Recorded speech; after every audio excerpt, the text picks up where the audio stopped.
Pierre Botton, bonsoir. Philippe Gueluc, bonsoir. Bonsoir. Merci d'être là tous les deux. Merci à vous. Pierre Botton, vous êtes là à l'occasion d'un livre, on va y venir dans un instant. Un livre, vous promettez des révélations. Certains disent que c'est un pétard mouillé, vous allez tout nous dire et on se jugera par nous-mêmes.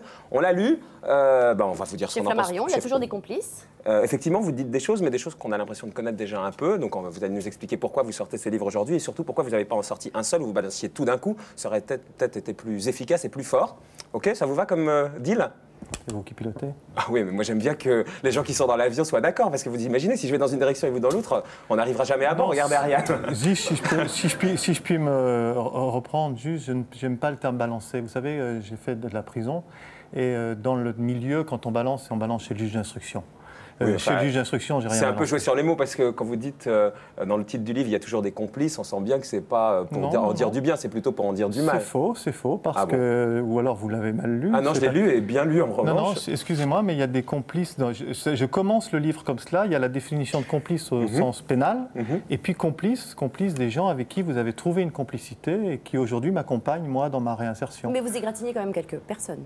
Au Oui, passage. je dis ce que j'ai fait. Donc, je ne crois pas que j'égratigne quelqu'un sans m'égratigner moi-même. C'est vrai, mais on va y au venir départ. tout à l'heure, parce que vous vous disculpez également en même temps, vous vous donnez de temps en temps le beau rôle, mais vous êtes là pour répondre et on vous remercie d'être là en direct sur France 3 ce soir. À vos côtés, vous connaissez évidemment Philippe Gueluc, que les téléspectateurs connaissent. Il est partout, Philippe Gueluc. Il est chez Michel Drucker, il est chez Laurent Ruquier, il est à la radio. Évidemment, il y a eu le chat qui vous a donné, disons, votre forme de reconnaissance. Et puis la notoriété, elle est venue à la télé ici en France, hein, Philippe. C'est un beau résumé. C'est un bon résumé. Non, c'est vrai que je suis au départ un dessinateur et puis que je viens rendre visite à des amis dans des émissions de télévision. Mais mon vrai métier, c'est dessinateur humoriste. Et grosse vedette en Belgique. Il vous inspire quoi, Pierre Botton, a priori, au dessinateur caricaturiste et un peu pas si gentil qu'on le croit? C'est tous vos copains qui nous l'ont dit, en fait. Alors quoi, ce serait le contraire. Vous Ça êtes, serait le contraire. Vous êtes finalement, Moi, je suis vraiment tout le monde le croit que gentil. vous êtes méchant et vous êtes gentil, et moi, je serais une peau de C'est vache. exactement ça. C'est exactement trompé. ça. Le monde est mal fait. Il vous inspire pas, Pierre Botton, évidemment pas, enfin ce que vous en connaissez, c'est-à-dire Voilà, ce que les médias en ont raconté. Absolument, je ne le connais pas personnellement et en tout cas je peux témoigner d'une chose, c'est qu'il n'a rien essayé de m'offrir dans les coulisses de votre C'est émission. trop tard, c'était il y a quelques années ça. Oui, mais enfin- Aujourd'hui, a priori, il a plus d'argent pour ça. Oui, mais enfin, il paraît que quand on a ça dans la peau, on continue. Non, je vous garantis que rien. Donc, C'est très intéressant, hein, vous voyez, c'est très difficile. Ça suit. Vous allez comprendre pourquoi je fais le livre. Parce qu'on D'accord. finit jamais de payer. J'ai payé et pourtant j'ai encore cette image-là. Donc imaginez aujourd'hui comment je peux Mais raconter. cette image, vous l'entretenez aussi, parce qu'en sortant des bouquins, mais on va y venir, vous ne tournez pas une page alors que d'autres ont Vous tourné avez une tort. page. Vous avez Bah, vous allez voir des vous gens avez qui vous tort. connaissent aussi, et dont certains qui ont écrit même des livres sur vous, vous prêtent ce défaut-là. Philippe Gueluc, on vous a demandé de caricaturer Pierre Botton, et vous nous avez dit, ah non, moi je ne peux pas dessiner en direct, autrement j'ai une boule au ventre. absolument. C'est vrai? Mais on vous J'ai- imagine beaucoup plus Mais surtout, dilettante que ça. votre personnage, enfin, il vous suit depuis des années, le chat. Bien sûr, c'est un exercice que j'ai tenté qu'on m'a demandé de faire une fois avec Michel Polac dans une émission spéciale hors antenne qu'il avait faite en Belgique, dans une salle de La spectacle. télé était en noir et blanc à l'époque. Hein. Absolument. Et j'avais mes dessins aussi. Et donc j'avais dessiné pendant toute la soirée sur ce qui se disait sur le plateau. Et ça demandait une telle concentration d'écouter, de réfléchir, d'inventer et de dessiner en une fraction de minutes. En même temps, quoi. Faire tout En même temps, que j'ai été complètement coincé physiquement après ça. J'ai dû aller me faire détordre par un... Ah oui, carrément, ouais. Oui, pas par un acupuncteur. Ça, c'est Oui, ça, c'est les aiguilles, ça. Voilà. Ouais. Par un ostéopathe. Un ostéopathe. Voilà. C'était la note que j'ai pris comme une piqûre. Oui, ça doit être ça. En revanche, ce que vous faites très bien, et ça vous angoisse pas du tout, c'est poser des questions, comme vous le faites chez Drucker, des questions, disons, un peu quoi, ubuesques, un peu... Oui, ou crétine, si vous Crétine. voulez. Voilà. Eh ben, allez-y, vous avez une proie devant vous. Alors, les questions crétines, normalement, c'est ou Ariane ou moi. Cette fois-ci, c'est vous. Bon. Alors, vous avez eu, Pierre Botton, vous avez eu beaucoup d'ennuis parce que vous aviez fait des cadeaux à des gens célèbres. Moi, depuis que j'ai offert mon livre à Michel Drucker et invité à dîner Mazur et Bénichou, je ne dors plus. Chaque fois qu'on sonne chez moi, je crois que ce sont les flics. Le problème avec les questions de Gueluc, c'est qu'il faut d'abord les comprendre. C'est pas évident tout de suite. Hein. Mais rassurez-vous, parce que je ne les comprends pas toujours moi-même non plus. Après avoir passé 602 jours en prison, vous avez voulu faire des propositions pour améliorer les conditions de détention. Vous avez dit que vous souhaitiez apporter une modeste pierre. Ne pensez-vous pas que plutôt que de leur apporter des pierres, vos co-détenus auraient préféré qu'on leur enlève quelques-unes? Ne vous inquiétez pas, Pierre, il n'y a pas besoin de répondre à cette question. Et enfin, j'ai lu que lors d'une célèbre émission de Canal+, certains noms que vous aviez cités avait été coupé au montage. Ce soir, nous sommes en direct. Sur France 3. Sur France 3, donc il n'y a pas de problème pour dire qu'il s'agissait de... et de... Il s'agissait de qui d'ailleurs? Claude Chirac. Et ça a été coupé au montage? Oui. Bon, très bien. Ici, rien ne sera coupé au montage, tout est en direct, donc vous avez tout le loisir de répondre à nos questions. Vous auriez aimé être invité chez Michel Drucker un dimanche comme ça? À l'époque, vous étiez vachement paillette, hein. Vous alliez même chez Jean-Luc Lahaye et dire... Hein. Mais je pense qu'à c'est vrai. je pense qu'à l'époque, j'aurais aimé être invité partout. C'est bien le problème que j'ai à gérer aujourd'hui, si vous voulez. J'ai vraiment à gérer aujourd'hui ce rapport que j'avais. Si vous voulez, j'ai eu une autre vie. Et aujourd'hui, ce que je comprends tout à fait, puisque contrairement à tout un ensemble de gens qui ont été pris dans les affaires, moi je ne dis pas j'ai rien fait. Non, c'est vrai. Je dis j'ai fait. Non, mais ceci dit, être ami avec tous les gens du showbiz, etc., ça je comprends. Enfin, Jean-Luc Lahaye. Mais écoutez, non, je veux le défendre. Je veux le défendre parce que Jean-Luc avait une très belle association qui s'appelle Sans Famille. Ça, c'est vrai. Et aujourd'hui, grâce à lui, il y a 150 gosses qui ont une famille. Et croyez-moi, lui, il ne parle pas de pièce jaune, il parle de quelque chose qu'il connaît parce que lui, la DAS, il connaît. Oui, mais c'était les chansons Donc je dont elle parlait, en fait. je veux défendre Jean-Luc, qui, je le répète, reste un ami. Très bien. Alors, on va récapituler un peu tout ce qu'on vous reproche, évidemment, votre parcours, le côté Pierre Boton flambeur. Alors, il paraît que vous êtes le roi de l'hélicoptère, hein, Ouais. et puis le Pierre Boton qui paye, et qui a payé, parce que la prison c'est fait pour ça, et a priori, quand on en sort, c'est qu'on a payé sa dette à la société. On récapitule Pierre Boton, sa vie, son œuvre, avec Anne-Elisabeth Lemoine, notre chouchou. Alors, monsieur Boton, qu'attendez-vous du procès? Vous êtes serein? Pierre Boton muet devant les micros qu'on lui tend, gêné par les objectifs qui le traquent. La situation est exceptionnelle car Pierre Boton a plutôt la réputation d'être un petit génie des médias, un roi de la communication, un spécialiste du show. À Cannes en 92, il parade avec les stars de la politique et du showbiz. À gauche, Michel Noir, un beau-père qui vaut de l'or, l'équivalent de millions investis par Pierre Boton pour financer la carrière du maire de Lyon. Juste derrière, Michel Mouillot, le nouveau maire de Cannes, élu avec l'aide de Pierre Boton, encore lui, celui qu'on appelle le façonneur de maire. Pierre Boton a beaucoup de connaissances dans la presse et il m'a donné les conseils nécessaires. Pierre Boton a un formidable carnet d'adresses et une façon très particulière d'entretenir ses amitiés haut placées. Invitations, voyages, week-end dans sa villa cannoise très tape à l'œil, Boton flambe et graisse la patte de tout le gratin des médias et du showbiz. On l'appelait Supercopter. Il arrivait toujours en hélicoptère là où nous étions. Il avait acheté 500 paires de chaussettes de tennis et il les a jetées de l'hélico en se mettant en stationnaire juste au-dessus de la table de ping-pong. Évidemment, les gens qui étaient là étaient absolument bluffés. On disait c'est Pierre Boton, c'est Pierre Boton. Fausse facture, abus de biens sociaux, détournement de fonds, voilà le secret de Supercopter pour s'offrir un tel train de vie. De quoi le mener droit devant un tribunal. Dans sa chute, il éclabousse ceux qui ont le plus profité de ses largesses, Noir, Mouillot, PPDA, mais il est le seul à écoper d'une peine de prison ferme, 602 jours derrière les barreaux avant de devenir un autre homme. Oubliez le Golden Boy, le nouveau Boton est arrivé avec un argument de vente, 3 en 1, humilité, sensibilité, crédibilité. C'est très très important de savoir dire merci. Ça aussi c'est quelque chose que j'ai appris. J'ai appris à dire merci, j'ai appris à recevoir. Que la prison lui a appris des choses, c'est évident. Mais que ça ait changé beaucoup sa manière de penser, je ne crois pas. D'ailleurs, il aime toujours autant les médias et il sait toujours autant les utiliser. Donc je ne pense pas qu'il soit devenu un ermite, un homme qui tout d'un coup a décidé d'être pur, d'être un espèce d'abbé Pierre. Et pourtant, Pierre Boton joue à fond son nouveau personnage, omniprésent à la télévision, la main sur le cœur et l'âme à fleur de peau. Vous faites ça plus pour vous ou pour les autres détenus qui restent? Je crois que s'il faut retenir, c'est que tout le monde est en prison dans des conditions insupportables. Je ne crois pas que ça amuse beaucoup les surveillants de mettre les détenus tout nus après les parloirs. Peut-être c'est lui faire injure, mais j'arrive pas à le croire complètement. J'aime ta famille, je t'aime, j'aime tes sœurs, j'aime ta maman et j'aime ton père. Et merci beaucoup de venir et merde. Saint-Pierre Boton en fait parfois des tonnes. Il est même devenu animateur de talk-show sur le web avec des invités triés sur le volet. Ce soir, c'est pas ni le président ni rien du tout que je reçois, c'est mon ami. Ce soir, je reçois un ami, quelqu'un que j'ai rencontré pendant ma période de détention. C'est Jean-Michel Boucheron. L'homme d'affaires déchu s'est fait un nouveau carnet d'adresses en fréquentant le quartier VIP de la prison de la Santé. D'abord, il est plus modeste que celui que j'avais auparavant. Quant à ses anciens amis, ceux des années fric, ceux qui lui ont tourné le dos, Pierre Boton ne manque jamais de les égratigner. Dans son dernier livre, il met en cause 2 nouvelles personnalités, Pierre-Luc Séguillon d'LCI et Jean-Marie Colombani du Monde, qui auraient à l'époque profité du système. Quand on continue dresser des listes, aller chercher des noises à tel ou tel, à tel journaliste, rappeler, tiens, mais oui, mais celui-là aussi, et un tel, etc. Quand on est dans cette logique inquisitoriale, c'est qu'on n'a pas réglé ces problèmes avec son passé. Je pense que Pierre Botton n'a rien réglé. Alors Pierre Botton, d'abord, on l'a vu, il y avait l'ancien Botton, le nouveau Botton.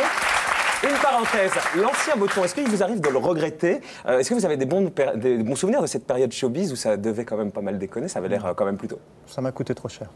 Non mais au-delà de ça, quand vous repensez à ce qu'était le Pierre Botton... Je vous dis que ça m'a coûté trop cher. Regardez, Philippe Gueluc, lui, à Saint-Tropez, il y va... Jamais. Jamais.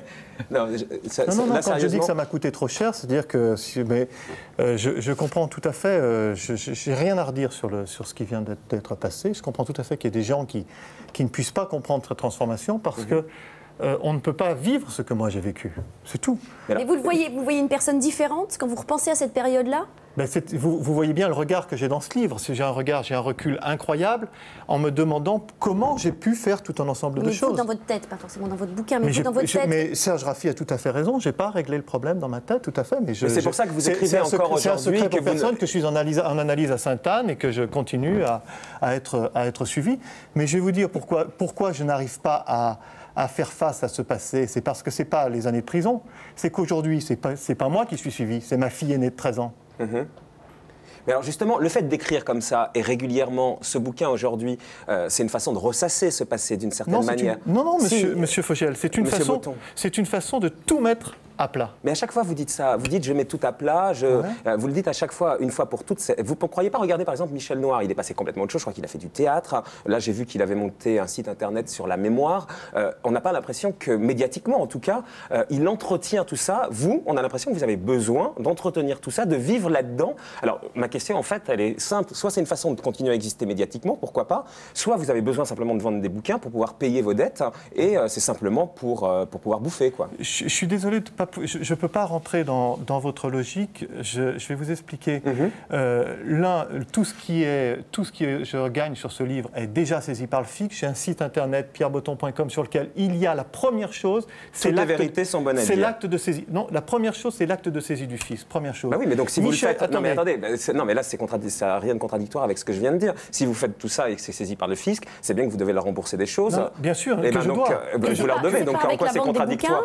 C'est pas avant que la vente des bouquins que vous allez rembourser vos 24 millions. Je peux parler de Michel, juste. Michel a une chose tout à fait différente. Il sort du monde politique, il n'a pas été incarcéré. Moi, j'ai été incarcéré. Aujourd'hui, Michel Noir, comme tous les gens qui ont été mis en examen, ils peuvent aller aux États-Unis. Moi, mon casier judiciaire aujourd'hui, il est aussi blanc que le vôtre, monsieur Fogiel. Je ne peux toujours pas aller aux États-Unis. Expliquez-moi juste ça. Depuis le départ, on tourne autour et je ne comprends pas. Pourquoi vous sortez des bouquins à répétition? Pourquoi vous n'en avez pas sorti un et puis basta, vous mettiez tout dedans? Et peut-être que ça aurait aidé, moi je ne connais pas votre fille de 13 ans, mais à elle-même essayer de dépasser tout ça. Puisque là, vous voyez bien, vous venez à la télé pour parler de tout ça. Évidemment, on est bien obligé de récapituler l'affaire, autrement personne n'y comprendrait rien. Donc tout ça, vous entretenez le passé d'une certaine manière. Vous auriez fait tout ça en une seule fois. Vous ressassez. Et ben vous seriez passé peut-être à autre chose plus rapidement, vous et vos proches. Je suis désolé, je ne ressasse pas du tout les mêmes choses. Le premier livre s'appelait « Mes chers amis ». D'accord ? C'est-à-dire que je disais ceux qui étaient restés, ceux qui m'avaient fui, et je racontais comment des gens avec qui j'avais financé les campagnes électorales me bloquaient. Vous racontiez un système. Hein. Le système, il est là, monsieur. Oui, là, vous le développez dans le système. Attendez, monsieur Fogiel, juste, on est en train de parler de Jean-Marie Colombani. Patron du Monde, qui a démenti d'ailleurs ce que vous racontez dans le bouquin. Il n'a pas démenti. Il n'a pas répondu à Libération. Il n'a pas démenti, monsieur. Je crois avoir lu ce matin qu'il a démenti. Non, ce livre, aujourd'hui, n'est pas attaqué, personne n'a démenti. C'est impossible de démentir. Est-ce que vous regrettez justement que dans ce bouquin, on n'en donne pas plus de place? Parce que finalement, il y a quelques colonnes ici et là. Mais c'est vrai qu'en le lisant... À votre avis, pourquoi il n'y a pas plus de place? Non, si vous dites que c'est la coalition des médias, je vous crois... Non, je dis, est-ce que vous pensez qu'on peut toucher... Est-ce que vous pensez qu'on peut toucher à Jean-Marie Colombani? Oui, je pense que oui. Vous pensez? Oui, je pense, oui.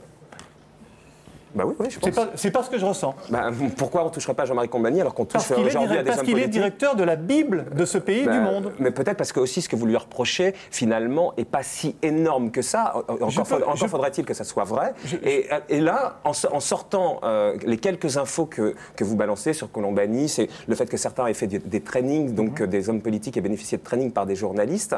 En soi, avec ce que vous avez déjà raconté, avec ce qu'on sait, effectivement, c'est bien de le savoir, mais c'est tellement pas C'est pas important? Non, c'est pas énorme par rapport à ce qu'on sait, c'est pas ce que je dis, c'est pas énorme. Je peux parler 5 minutes. Bien Monsieur sûr. Fogiel, nous avons fait cet entretien. Est-ce que nous sommes eus au téléphone? Non, pas du tout. Est-ce que Vous avez eu mon équipe régulièrement. Est-ce que nous hein. sommes pas régulièrement? On Aussi, n'a c'est pas parlé de régulièrement. l'entretien. On n'a pas parlé de l'entretien. Est-ce que nous sommes vus? Non. Est-ce que nous avons déjeuné ensemble? Non, mais quel rapport? Je vous Vous êtes explique. là en direct, vous pouvez dire ce que Attendez, vous voulez. je Si vous vous explique. voulez citer Jean-Marie Colombani, vous le faites et Fogiel. personne ne va vous en empêcher de le faire. Laissez-moi finir, je vous en supplie. Ce que je vous dis, c'est que les hommes politiques aujourd'hui, on attaque une campagne des présidentielles. Tous, ils connaissent les journalistes qui vont les interroger depuis attendez. 30 ans. Les hommes Tous. politiques qui sont venus ici dans cette émission, les hommes politiques qui sont venus ici dans cette émission à votre place et en direct, la même façon de vous, on les a pas rencontrés avant, ils n'ont pas appelé, ils ont pu balancer ce qu'ils ont voulu raconter. Excusez-moi, je crois qu'on ne parle pas de la même chose. Je suis seulement en train de vous j'essaye dire de que ce que comprendre, je suis en train de révéler dans ce livre, c'est que le système que j'ai rencontré et auquel j'ai participé fait qu'au jour d'aujourd'hui, M. Fogiel essayait d'avoir un entretien avec Jacques Chirac, que Hervé Gattegno, qui est au Monde, essaye d'avoir un entretien avec Jacques Chirac. On lui refusera. Pourquoi? Parce que Jacques Chirac préférera être interrogé par Jean-Marie Colombani, car ce sont des gens qui acceptent des collusions. C'est tout. Ce sont des gens qui déjeunent avec eux. Qu'est-ce qui vous permet de dire ça? Tout simplement que j'ai payé des billets d'avion pour Jean-Marie Colombani. Pour aller à alors que je Nice, connais c'est ça, pour aller à Cannes. À le festival. Mais monsieur Fogiel, attendez, monsieur Fogiel, j'ai payé à lui, mais pas qu'à lui, à son épouse. Et je suis malheureux pour monsieur Colombani, mais aujourd'hui, il sort une charte où il demande à tous ces journalistes de ne pas accepter de cadeaux supérieurs à 470 francs. Ça engage votre parole, et pourquoi pas, on peut vous croire. Non, mais la facture est sur le site. La facture est sur le site pierreboton.com. Pierre Boton, je recommence ma question. Pourquoi vous ne l'avez pas écrit avant? Un seul bouquin, en fait. Mais parce que je n'en éprouvais pas le besoin. Mais pourquoi vous éprouvez le besoin aujourd'hui? Mais parce qu'aujourd'hui, je traîne ce passé. Aujourd'hui, je le traîne. Aujourd'hui, vous savez... C'est quoi, vous dites, grosso modo, retenez-moi ou je fais un malheur? Non. Monsieur Fogiel, s'il y a un malheur que je faisais, croyez-moi, je ne le ferai certainement pas contre les gens qui sont cités dans le livre. Contre qui, alors? Contre moi. Mais ça vous inspire quoi, Philippe Gueluc? Je vous ai repassé la patate chaude. Hein. Je vous remercie. Vous voulez que je la récupère? Non mais, n'oubliez jamais que quand on passe la patate chaude à un Belge, il en fait des frites. Ça, c'est un Bon appétit, bonsoir.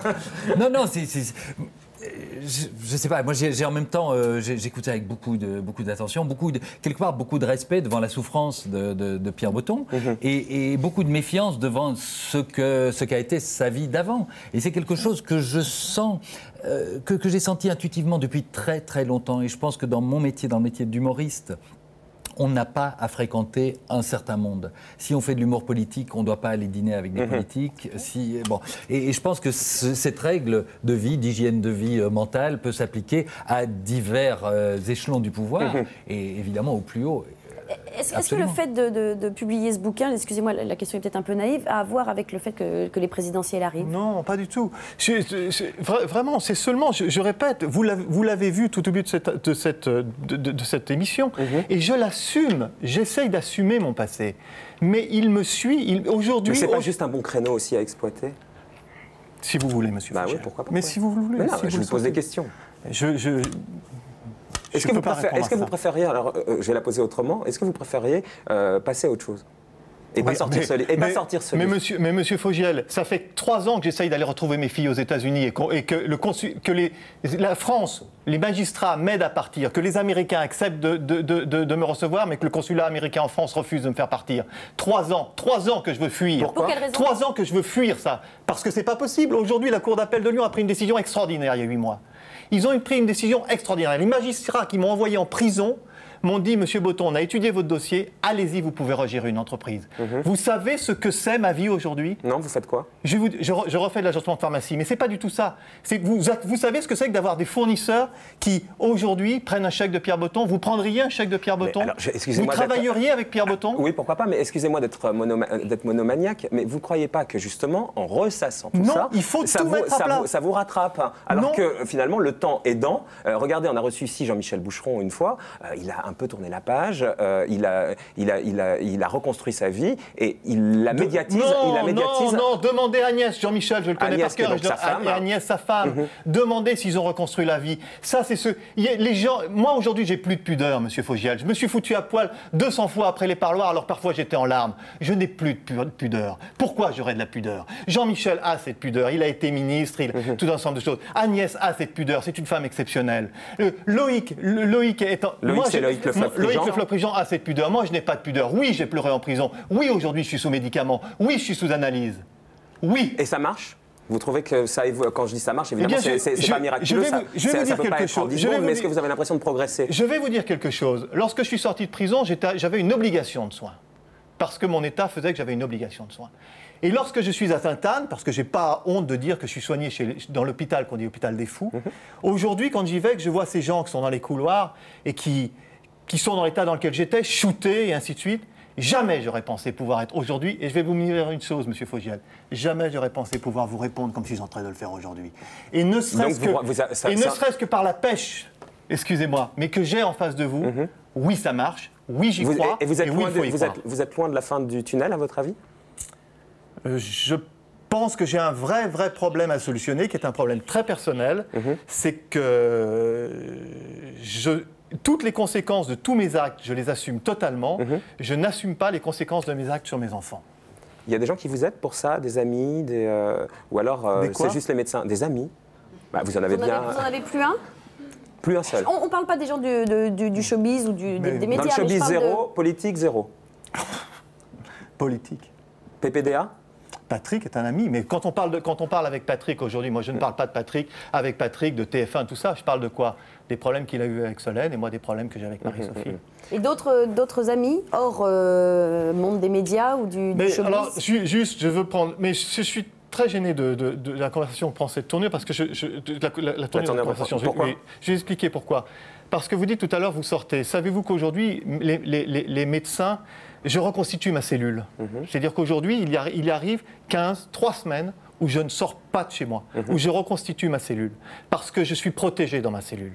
Voilà, donc si je fais, je le dis très honnêtement, si je fais ces livres, c'est une thérapie. Donc le livre, en fait, c'est ça, c'est une thérapie. Ça m'aide. Ça fait partie de ça. Ça m'aide. Philippe? Il y a une image qui m'a frappé dans ce que vous avez dit, Marco, c'est est-ce que le bout du tunnel est proche? Et j'ai l'impression qu'il y a 2 manières de voir le tunnel. Il y a le tunnel, qui est un tunnel à travers une montagne, dont le bout ne bouge pas. Et dans les déboires que vous vivez pour l'instant, et notamment avec les tracasseries administratives qu'on ajoute à votre problème, à votre souffrance, j'ai l'impression qu'on continue à construire un tunnel pendant que vous essayez d'atteindre la sortie. On va voir si on y arrive. Mais je veux dire quand même une autre chose par rapport au livre, vous savez, parce qu'il y a des choses quand même qui sont un peu choquantes. Je raconte dans ce livre, j'étais incarcéré, monsieur Fogiel. J'étais incarcéré. Michel Noir était encore commençait à être pris dans la justice. Je raconte dans ce livre qu'il y a un directeur de banque, un grand président de banque, qui accepte 500 000 francs en espèces dans une enveloppe transparente. Donc il voit bien qu'on ne donne pas des bonbons, et qui ne fait aucune déclaration. Vous savez, moi, on me reproche énormément de choses, et on me le rappelle. J'assume. Mais j'aimerais bien que tout le monde assume tout. Que ce directeur de banque assume de ne pas avoir déclaré au TRACFIN, de ne pas avoir déclaré le blanchiment d'argent. Que Jean-Marie Colombani, je veux dire, tout le monde a fait des conneries. Il peut dire que c'est un temps passé. Je comprends très bien ce que vous dites, et vous avez l'air d'avoir beaucoup réfléchi sur ce qui vous est arrivé, et ça paraît logique. Mais quand vous dites... C'est pas le plus facile, hein. J'imagine, mais quand vous dites « j'assume », il y a des moments en lisant le bouquin où je me dis pas tout à fait, et c'est peut-être encore dans le travail de thérapie que vous faites. Quand vous dites, par exemple, vous parlez de ce système qui est gangréné, etc., et vous dites « on se laisse doucement dévorer par le système, et sans en avoir conscience, on devient un délinquant. Là, on ne peut pas vous croire aussi naïf, vous qui étiez un manipulateur des médias, etc. On ne peut pas penser que, parce qu'en l'occurrence c'était pour des fausses factures, on ne peut pas penser que quand vous faites une fausse facture, vous êtes complètement naïf et vous ne vous rendez pas compte que vous faites une énorme connerie. Lorsque vous faites la première fausse facture, vous avez eu votre permis de conduire, vraisemblablement, et vous avez fait votre première infraction, un feu rouge. Quand vous faites une première fausse facture, je vais vous expliquer, je raconte ma première fausse facture dans ce livre. Je suis en face d'un député qui me dit, voilà, il y a une facture d'imprimeur à payer à Cachan. J'ai 27 ans. J'ai 27 ans. Vous savez bien que vous faites une connerie. Attendez, monsieur. J'ai 27 ans. Oui. L'imprimeur, il en a fait, c'est un imprimeur RPR de Cachan, il en a fait je ne sais combien. Le député du Rhône, il vit là-dessus depuis je ne sais combien. Attendez, mais là, vous balancez sur les autres. Mais je n'ai pas je vous le dis, et c'est tout le problème est là, et tout c'est bien, tout ce que j'ai réglé, je n'ai pas le sentiment de faire quelque chose d'illégal. Vous preniez l'allusion, vous compariez à brûler un feu rouge. Philippe Gueluc, quand vous brûlez un feu rouge aujourd'hui, je sais pas, ça fait combien de temps que vous avez le permis? Je parle le premier. Jamais. Oui, je parle le premier. Eh ben, Mais on a le sentiment, on jamais- On a le Jamais. sentiment. Jamais. Je suis tout à fait d'accord. Lorsqu'on brûle le feu rouge la première fois, on a le sentiment. Et Quand après, vous 20 ans après Attendez, une fausse facture, quand vous faites la première fausse facture, c'est bien là-dessus que je réfléchis. Quoi, vous dites, c'est totalement inodore. C'est totalement inodore. Excusez-moi, mais alors peut-être qu'on n'est pas fait du même bois, mais moi je pense que si je fais une fausse facture, je vous promets, dans le cadre de la petite société qui gère cette émission, c'est pas inodore du tout. Monsieur Fogiel, reportez-vous 12 ans en arrière et cette fausse facture vous est demandée par un ministre en exercice, et alors, sur un premier au contraire, ministre. Justement, au contraire, vous Philippe, on vous demande une fausse facture, vous aussi vous avez une boîte, non? Non, moi je vais vous dire, la première fausse facture que j'ai faite, il y a eu un petit pincement, mais la 50e que j'ai faite hier aussi. Quand par exemple, vous écrivez toujours dans la même idée, Michel Noir estimait ses dépenses nécessaires, en parlant à tout l'argent que vous lui fournissiez, à sa carrière, et moi, aveuglé et complice, je payais. Là encore, aveuglé. Je veux bien croire qu'il ait beaucoup de charisme, Michel Noir, mais aveuglé par quoi? Vous saviez bien que c'était... Je suis tout à fait d'accord. Attendez, il y a un moment, je dis sur la première, franchement, je ne m'en suis pas rendu compte. La première, c'est une bibliothèque que je lui ai offert. Bon, peu importe, je ne me suis pas rendu compte. Mais ensuite, je suis complètement rentré dans le système, et je le dis, et je ne me dédouane pas. Je crois que si vous avez lu le livre, je dis même que j'en suis devenu très opérationnel. C'est vrai, mais en même temps, on a l'impression que c'est tout ça et contre votre bon gré, alors que ce que j'essaye de dire ici, c'est quand on lit ça peut-être avec du recul, parce que l'époque a changé et qu'il y a 12 ans, c'était peut-être une autre époque, et nous, on ne le sculptait pas de cette façon-là, on se dit, très bien, vous vous dites que vous en avez croqué, mais tout ça n'est pas quand même complètement de votre faute, on a l'impression que vous vous disculpez. Vous ne pouvez pas dire ça, M. Fogiel. Vous ne pouvez pas dire ça avec le discours que j'ai. Vous ne pouvez pas dire ça. Vous ne pouvez pas dire ça. En tout cas, vous comprenez qu'en lisant ces deux phrases-là, c'est l'impression que vous donnez. Alors peut-être que c'est pas ce que vous aviez derrière. Non, M. Fogiel, vous ne pouvez pas dire ça. C'est pas l'attitude que j'ai. On en a discuté. Monsieur Fogiel, lorsque je suis au tribunal, après 90 auditions du juge d'instruction, alors que je n'ai aucune partie civile contre moi, pas une banque, pas quelqu'un des impôts, je me retourne et je dis, je ne vois pas pourquoi je suis ici. Le procureur dit à cause de la société. Ma première phrase, Monsieur Fogiel, c'est j'assume. Vous ne pouvez pas me dire ça. Moi, je ne vous dis pas que vous assumez pas. Vous ne pouvez pas. Je ne dis pas du tout que vous assumez pas, puisque vous reconnaissez des erreurs. C'est pas du tout ce que je dis. Des fautes. Des fautes. C'est au moment de le faire. C'est que simplement vous dites, je suis noyé dans le système et moi pas plus que les autres. Et finalement, j'étais embarqué, gangréné. Non, c'est ce que j'ai compris. Je suis désolé, mais on se laisse doucement dévorer par le système et sans en avoir conscience, on devient un délinquant. Oui, ça je le dis, et je le répète. Quand on écrit ça, on comprend ça. Attendez, Monsieur Fogiel, la première fausse facture, vous ne vous en rendez pas compte. La première fois que vous payez quelque chose en espèces, on vous demande de payer un pot dans un café et vous allez payer un pot dans un café. Vous ne vous rendez pas compte du système. Ce système, aujourd'hui, il existe encore, d'après vous, Pierre Boton. Monsieur Fogiel, après... Quand je suis à la page 325 de ce livre... Vous connaissez votre bouquin par cœur? Je l'ai écrit, oui. Mais bon, il y en a plein ici qui ont écrit des bouquins et je vous promets, ils ne peuvent pas le citer. Moi, si vous l'avez compris un petit peu, j'ai compris que c'est un truc très personnel. Il a un autre sens. 325, vous avez la liste des entreprises, mais il n'y a pas que la liste des entreprises, il y a les noms qui ont porté les mallettes et qui les ont donnés. À aucun moment, je dis que je ne les ai pas reçus. 4,5 millions en 3 semaines. À aucun moment, je ne dis pas que vous vous disculpez, c'est pas ce que je suis en train de dire. C'est ce que j'ai cru comprendre. Vous avez mal compris. Est-ce qu'au moment où vous le faisiez, vous vous rendiez compte, je vais y arriver, de ce que vous faisiez? Au début, non. Après, oui. Et après, c'est quoi? C'est la spirale? Pardon? C'est la spirale, bien sûr. C'est la spirale, c'est le goût du pouvoir, c'est le goût de l'impunité, c'est la voiture avec cocarde, c'est bien tout le problème que j'ai réglé. Le premier chapitre qui est ici s'appelle « Au nom du Père ». Ça veut bien dire pourquoi j'ai fait tout cela. Je n'arrive pas à le comprendre aujourd'hui. Je n'arrive pas. Est-ce que vous imaginez aujourd'hui que je ne peux pas faire venir mes gosses des États-Unis et que j'ai dépensé 400 000 balles dans mon hélico au mois d'août? Vous imaginez le regard que je peux porter sur moi-même? Vous dites dans le bouquin que vous avez beaucoup souffert de son manque d'amour. Il était contre votre entrée en politique et on apprend même qu'il vous a tiré dessus avec une carabine. Donc tout ça, c'est évidemment dans le bouquin. Pour terminer, ce que vous dénoncez dans tout ce livre, encore une fois, qui a quand même un goût de redite, est-ce que vous avez l'impression que ça existe encore dans le système politique actuel? Je vous pose une question. L'association Sans Famille, c'est l'association de Jean-Luc Lahaye. Ça vous rappelle pas quelque chose? Est-ce que je peux vous dire que de 89 à 92, j'ai travaillé avec Claude Chirac, d'accord? Et l'association des Pieds Jaunes en début de campagne, ça vous dit pas quelque chose? Alors là, il faut que vous m'expliquiez, parce que là, comme vous êtes dans le sous-entendu, soit vous dites un truc, soit vous le dites pas. Bah si. Alors j'y vais. Non, mais vous êtes dans le sous-entendu. Je peux y aller? Ouais, mais ça engage. Moi, je sais pas de quoi vous me parlez. Je peux y aller? Bien sûr. Très bien, j'y vais. En 1986, Jean-Luc Lahaye a une association qui s'appelle Sans Famille. Ouais. Comme je suis très lié à Jean-Luc Lahaye, il invite régulièrement pour cette association Michel Noir. Grâce à cela, nous faisons une super image à Michel Noir. Il est ministre du Commerce extérieur et il annonce tous les mois des chiffres catastrophiques. Grâce à l'association Sans Famille, dans la rue, on l'appelle Michel. C'est une super opération de com, quoi. Super opération de com. Appliquez ça aujourd'hui, cette opération de com, à l'opération des pièces jaunes. Vous ne croyez pas que c'est une opération de com? Remplacer Jean-Luc Lahaye par David Douillet, remplacer Madame Chirac, Jacques Chirac ne peut pas sortir, c'est tout. Alors, supposons, pourquoi pas, mais moi, là, c'est... Beaucoup de gens le disent quand même. D'accord, beaucoup de gens le disent, donc là, c'est quand même pas une révélation, ça, c'est de la com. Ce que vous dénoncez, c'est des trucs beaucoup plus importants. C'est le côté graissage de pâte à tout le monde, des mallettes qui circulent, etc. C'est ça que je vous demande qui existe toujours. Que les politiques, éventuellement, et peut-être ça, j'en sais rien, utilisent et fassent de la com, c'est là, c'est pas une nouveauté. Ouais, en plus, ça rapporte des pièces jaunes. Tant mieux également parce qu'on a ouvert les centres. Mais c'était pas ma question. Ma question, c'est ce que le système en lui-même gangréné par les types qui se laissent graisser la pâte, est-ce que ça existe toujours? J'en suis absolument persuadé. Mais comment vous le savez, puisque vous êtes chez vous, enfermé dans votre cellule que vous êtes... C'est caricatural, et je vais me permettre de vous dire une chose, ce n'est pas très gentil, monsieur. Mais non, comment vous le savez? C'est une question. C'est caricatural. Mais en quoi c'est caricatural? Vous dénoncez un truc, c'est normal que je vous demande. C'est normal que je vous demande comment vous le savez. Vous n'êtes plus dans le système, vous-même vous le dites. Attendez. Juste ce qui est caricatural, c'est le fait de dire vous restez enfermé chez vous. Et oui, ça paraît logique. Vous dites vous-même que vous ne sortez pas beaucoup de chez vous pour des raisons qui vous sont propres. Pas beaucoup, c'est déjà pas tout le temps. Et je vous ai dit que j'avais des périodes où je restais.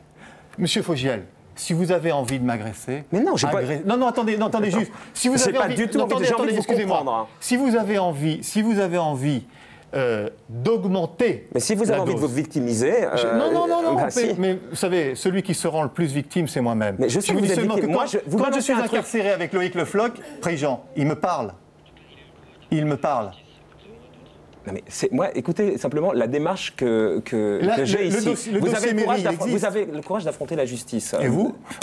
Pourquoi j'irai affronter la justice? C'est débile. Hein. Parce que c'est quelque chose. Hein. Bah oui, mais d'accord, mais encore faut-il avoir des choses à se reprocher. Pardon? C'est gratuit, encore faut-il avoir des choses à se reprocher. Il a le courage d'affronter la justice et il a le courage de vous affronter.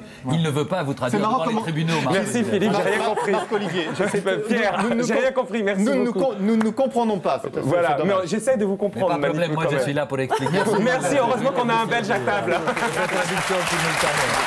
Alors merci d'avoir affronté la justice. Et moi, mais comprenez bien que si vous dénoncez un truc et que vous dites qu'aujourd'hui ça existe encore, j'ai besoin de comprendre comment vous le savez, d'autant que ça me paraît contradictoire avec ce que vous venez de dire avant. Peut-être que c'est moi qui suis caricatural, mais je pense que ça aide le téléspectateur à essayer de se faire une opinion. Je pense que le téléspectateur, lorsqu'il lira le lecteur, lorsqu'il lira ce livre, comprendra et verra que le système ne bouge pas. Quand je raconte cette histoire de 500 000 francs en espèces, vous prenez la cassette mairie 5 millions en espèces, ça devient crédible, c'est tout. Très bien. Mais j'ai une chose, je ne dis que ce que j'ai fait moi. Je ne fais pas partie des gens qui parlent de livres et qui disent j'ai entendu que moi je fais ce qui est fait moi. En quoi vous je vous trouvez plus courageux que Schuller par exemple? Oui, ça veut dire oui. Non, c'est marrant. Non, absolument pas. Je pense qu'il a fait... vous savez, tous les gens pris dans les affaires ont tous eu le même point. Moi, c'est pareil. C'est Bernard Ponce qui, 48 heures avant que je sois incarcéré, m'a dit si vous voulez, vous pouvez partir. C'est un choix... Bernard Ponce, vous avez dit ça? Oui, c'est un choix à faire. Sacré Bernard. C'est un choix à faire.